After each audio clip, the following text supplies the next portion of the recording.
2014లో ఈరోజు తెలంగాణ వచ్చినప్పుడు రిఫార్మ్ వాళ్ళు ఏమన్నారు సార్, ధనిక రాష్ట్రమని వాళ్ళ మాజీ సీఎం గారు చెప్పడం జరిగింది. ఇదే కాంట్రాడిక్టరీ స్టేట్మెంట్ ఈరోజు హరీష్ రావు గారు సభలో ఏం చెప్తున్నారు, దయనీయ పరిస్థితుల్లో ఆ రోజు తెలంగాణ వచ్చిందని చెప్తున్నారు. మరి ఈ రోజు ఆ రోజు 64 కోట్ల అవకాశం ఇస్తా, రెవెన్యూ మీరు ఈ విధంగా చేస్తే అవకాశం రెవెన్యూ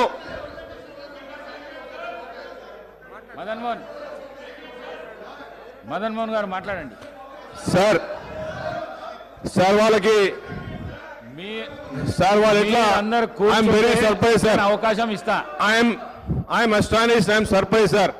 10 years ఎట్లా రూల్ చేసింది సార్, అప్పుల కుప్పం చేసి పడేసారు. 10 నిమిషాలు ఓపిక లేదు సార్ వాళ్ళకి. 10 నిమిషాలు they can't even wait for ఒక గౌరవ సభ్యునిగా ఫస్ట్ టైం ఎన్నికై ఈ ప్రజాస్వామ్యం. ఒక్క నిమిషం మదన్ మోహన్ గారు, ఒక్క నిమిషం.